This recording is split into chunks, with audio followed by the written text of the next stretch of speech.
Hey y'all, Jamie here, proud 56-year-old trans woman from New Orleans. So, where last I left off, y'all, I was in Le Roundup at 819 St. Louis Street in the French Quarter in 1997, and my husband's sugar daddy, Nick, walked into the bar. Nick saw me. I was standing there in a bustier, like right by the doors to the bar. Right when he walked in, I was standing right there. Nick walks in and he sees me. He knows who I am. Like, Nick knew who I was. Of course he knew who I was. He was fucking my husband. Of course he knew who I was. He walked up to me and he looked at me and he stuffed $100 bill into my cleavage and he said, "I like to see a girl that takes care of herself." Yeah. Yeah, I was taking care of myself all right, partially thanks to him. His coins enabled me to take very good care of myself. you know, Part of taking care of myself, y'all, look, during those days, I was still trying to get body work done, getting my work done to have my curves. I went back over to my friend India Sherry's house to get silicone again, to get lower body work done again. These two treatments that I'd had in my lower body with Mark from Miami over at India's house were what we would call, in circles, you would call that your base coat. Really, it was like my base coat for my lower body, right? So I had done that. Like when I went over there, oh my God, I think the last time I went over there, I had become friendly with, well, some people might know who she is, Mia X. Mia X was a rapper. Well, she is a rapper. She's still she's a very famous rapper. Anyway, Mia X, and she was friends with India. And she would come over there to get work done. Look, even cis women were getting silicone, honey. They wanted those curves. They wanted like Mia's a large girl, and I remember she told me that she liked to have him spend extra time with her and pump out the dimples in her cellulite.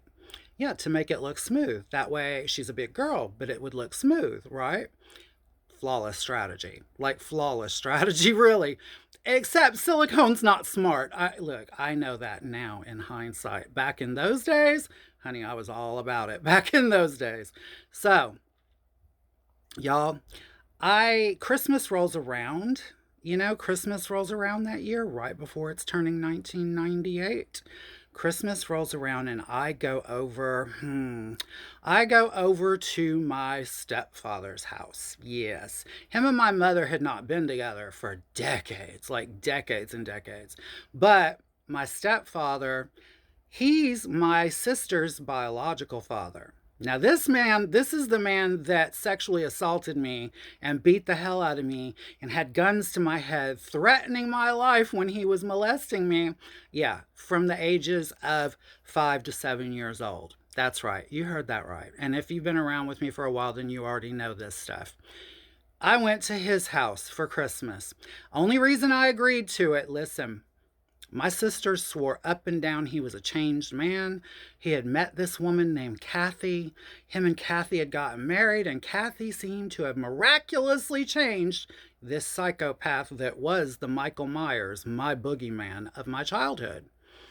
So I went over there for Christmas, sure did. And, we're standing around in there, and my little nephew Milton is opening up his Christmas gifts. I had brought him a pile of stuff, like a pile of stuff.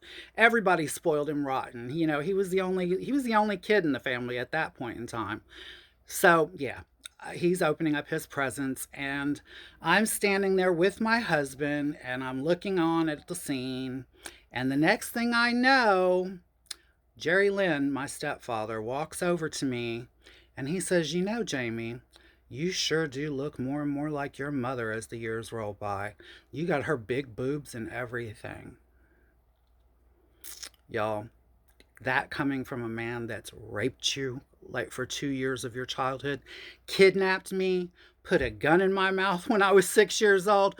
This man was my nightmare when I was a young child. Do you hear me? So, yeah, I had to get the fuck out of there. Like, I was so skeeved out. I was so creeped out. I had to go.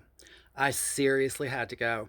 And I made excuses. I didn't make it obvious to my sisters or anything like that because I wasn't going to blow everybody else's Christmas. I just told Mickey, listen, we need to make excuses. I need to say that I don't feel well or something, but we got to go. So we got out of there. Now, I think like a couple of months later, okay, a couple of months later, I happened to call my mother. My mother had been diagnosed with cancer, I believe, in 1993. No, 1994. My mother had been diagnosed with cancer. And we had not spoken much. My mother and I had a I mean, she threw me out when I was 14 years old. Granted, I got to transition, being that young, but look at the prices I paid to do it were tremendous. So my mother calls, or I called her, I think I called her, and we're talking. And I'm trying to do, like at that time, I had it going on. I had a 4-bedroom house, I had 3 vehicles, I had a husband.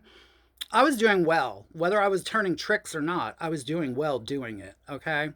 And so I told my mother, listen, I want you to come live with me and Mickey so I can take care of you because you're sick, Mama. I want to take care of you.